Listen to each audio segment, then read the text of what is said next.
Very rarely in anime do I find myself rooting for the opponent's side. It's a rare sensation to find our loyalties wavering, especially when it's against the protagonist we've grown to love. Yet, as the tension rose in the electrifying rematch between Karasuno and Aoba Josai, also known as Seijo, I found myself at a crossroad. Naturally, we champion for Karasuno and Hinata, right? They are, after all, our spirited underdogs, our protagonists. But there is something about Seijo, and more specifically, Oikawa, that tugs at my heartstrings. This match against Seijo has a very special place in my heart. In Oikawa, I see the complexity of a man who is beautifully ordinary and undeniably complex. He isn't a prodigy or a natural-born genius. To the outsiders, his journey might appear effortless, yes, but beneath that facade lies a deep-rooted fear of stagnation, of being overshadowed, of being left behind. He is, at his core, an ordinary man, fiercely battling his own limits, desperately clinging to the dream that he has, becoming the best setter in volleyball. The dream that he felt was slipping through his fingers with each passing time, because after all, he is just an ordinary guy in the world of geniuses. Hi guys, it's Yume, and let us talk today about our enchanting, hardworking, beloved twin, that is Oikawa Toru. At first glance, Oikawa seems to be the poster boy for confidence and self-assurance. With his flirtatious swings, playful smirks, pretty hair, and uncanny ability to make fans swoon, Oikawa exudes a charisma that is both captivating and memorable. He seems like one of those perfect antagonist tropes. But Oikawa is far from one-dimensional. Behind that playful banter and the seamless energy, and there is a mask, a protective facade that hides a deeper layer of his psyche. This is where the real beauty of Oikawa's character lies, the duality of his nature. The mask begins to crack when Oikawa is juxtaposed against the natural geniuses in the world of volleyball. Characters like Kageyama, the prodigious setter, the Ushijima, the unstoppable ace of Shiratorizawa, and Atsumu Miya, one of the best setters in the region. Each of these characters represents a benchmark, a height that no matter how high Oikawa tries to jump, always seems just a tad out of reach. 影山入ってみろ。はい OK です。ナイスカモン。ナイスキー。 There is a powerful underlying theme in Haikyuu, the dichotomy between those labeled as geniuses and those considered ordinary. And in this spectrum, Oikawa stands as the embodiment of the so-called ordinary, yet his journey and his spirit is anything but. We first saw a glimpse through his cracks in the junior high when Oikawa confronts young Kageyama, expressing his disdain for the younger setter's innate talent. 及川さん、サーブトスのコツを。嫌だねバカビーケ。そしてトビオちゃん、お前がこの先どう進むのか知らないけど、いつか戦う時はぶっ潰してやるから覚悟してなよ。 It's easy to label him then just as like a jealous guy, a narrow-minded guy, but it's not just jealousy. It's a raw, intense vulnerability of being afraid of being left behind by geniuses like Kageyama. こっちに来るな。 But what makes me love his character is that there's another deeper layer. Behind that whimsical facade, behind the fears and insecurities, there is a burning desire to be recognized, to be the best, not by talent handed down at birth, but by sheer grit, hard work, and determination. The intensity of the second matchup between Seijo and Karasuno served as a backdrop to showcase Oikawa's relentless spirit.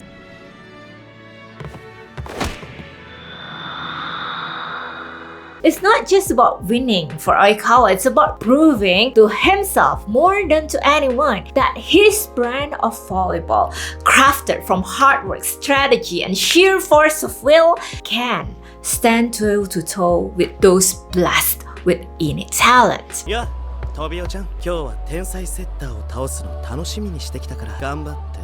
食らいついてね。 One of my favorite part in this match is during a very intense rally in the face of Kageyama's brilliance. Oikawa shouts to himself, "Talent is something you make bloom. Instinct is something you polish." 才能は開花させるもの、センスは磨くもの。 This is more than just a declaration. It's a philosophy. He might not have been blessed by the sheer innate talent. He believes in the power of cultivation. To Koikawa, talent isn't static. It can be nurtured, grown, and made to bloom. Instinct, often seen as an innate reaction, is not set in stone. It can be honed, sharpened, and polished. However, as intense and thrilling as the match itself it is, it's the aftermath that's truly unforgivable. Oikawa lost. And just minutes after his defeat, when the tears and sweat are not even fully dried, Ushijima confronted him, saying, 忠告だ。もう道を間違えるな。お前は道を間違った。もっと力を発揮できる場所があったのに、取るに足らないプライドのために、お前はそれを選ばなかった。 First of all, what an asshole. But here, Ushijima is insinuating that Oikawa should have gone to Shiratorizawa, where Ushijima is, and instead use his skill to support geniuses like Ushijima instead of going to Seijo to carve his own path. Because Oikawa's own skill is never going to be enough to win. But Oikawa's reply to Ushijima shook me. 取るに足らないプライド。確かにね。聞けよ牛島。俺は自分の選択が間違いだと思ったことはないし、俺のバレーは何一つ終わっていない。取るに足らないこのプライド。絶対に覚えておけよ。 Imagine that, even when fresh out of defeat against Kageyama, where his biggest fear just came true, he is confronted again by another genius who looked down upon his volleyball. A lesser man might have crumbled, might have consumed by the weight of his insecurities and the sting of loss. But Oikawa, he rises, not in victory, but in the acknowledgement of his own weakness. これで一勝一敗だ。調子乗んじゃねえぞ。 Also, in sheer stubbornness and pride. In that statement, there is an acceptance of his own perceived limitations. But more importantly, there's defiance, a clear message that while he considers himself ordinary, he won't be brushed aside, won't be forgotten. His pride, his journey, and his spirit are his own. They hold value irrespective of victory and defeat. That is the moment when Oikawa became my favorite character in Haikyuu. This sentiment, this pride of an ordinary man is Oikawa's legacy. It serves as an inspiration for every individual who has ever felt overshadowed or underestimated. But that's not the end of the story. Perhaps it's only the beginning. There is one moment in Oikawa's journey, something very important happened. The conversation he has with an Argentinian coach, the man who inspired him to be a setter way back when he was a child, Jose Blanco. For all his stubbornness, Oikawa is also a realist. He loved the game, but deep down, he wasn't completely sure if he could make it in the professional volleyball world because, after all, he's not a genius. So when he got the chance to ask Blanco for advice, the advice he gotten was so poignant. Blanco told Oikawa, 自分の力の上限をもう悟ったっていうのか。技も体も精神も何一つ出来上がってないのに、自分より優れた何かを持っている人間は生まれた時点で自分とは違っている。それを覆すことなどどんな努力、工夫、仲間をもってしても不可能だ。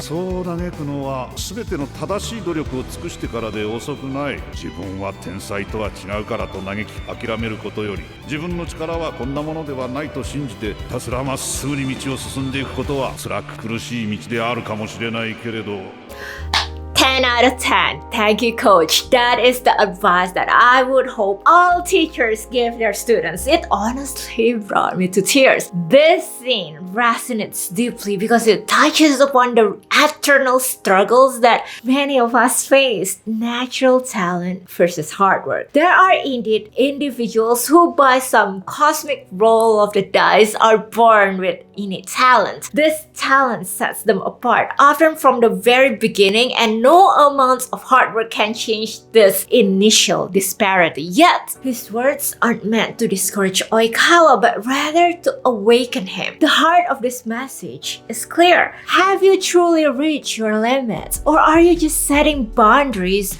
for yourself based on comparison with others? This philosophy becomes Oikawa's driving force. It's a testament to the spirit of perseverance, of not being bogged down by the shadows of others' talents, but shining in his own light. But to label Oikawa as ordinary is almost misleading because in many ways, his journey represents the peak of human determinations. Oikawa's work ethic is second to none.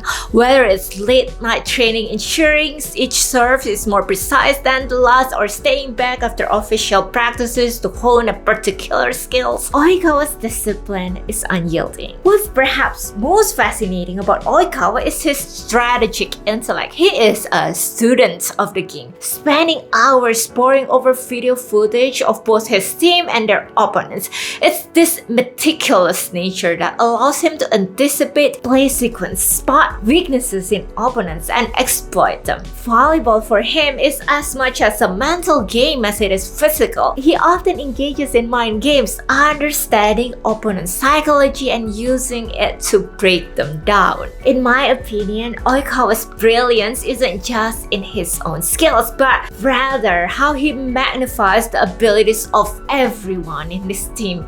When you watch Oikawa on the court, you're witnessing a player who is using the entire team as his arsenal. A man who knows every player's strength and hone it as a weapon. Take Iwaizumi for instance. His best friend, Iwa-chan.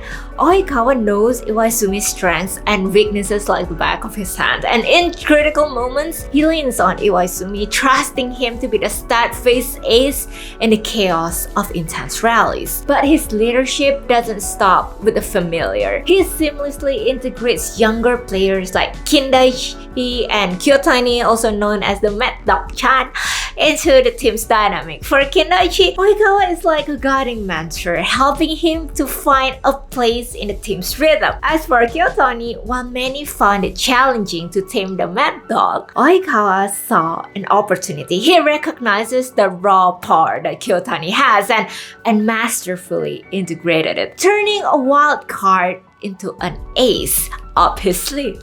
He doesn't just play the game, he elevates it using strategy, psychology, and an innate understanding of his teammates to craft a match that is as much as a mental field as it is a physical showdown. The ending of Haikyuu is beautiful.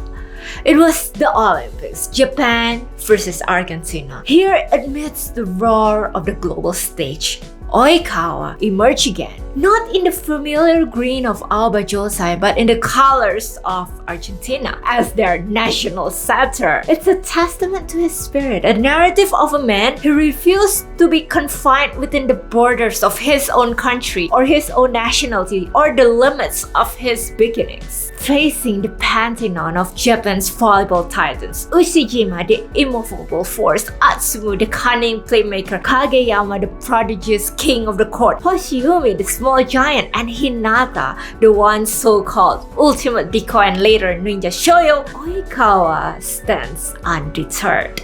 It is not a coincidence that he stands on the opposite court. He is always the challenger. In their presence, he is not daunted.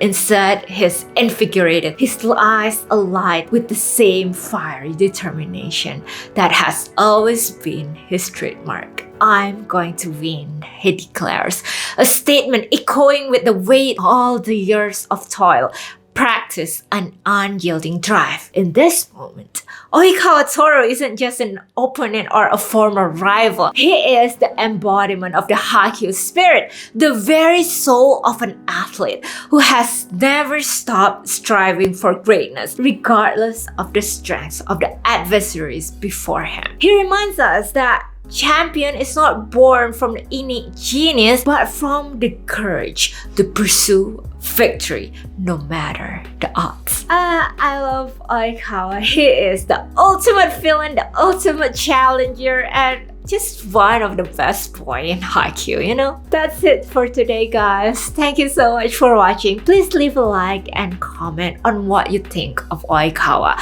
That would really help me and help my channel as well. If you're new here, please subscribe. I have a lot of anime and character analysis coming up. So see you next time. Bye-bye.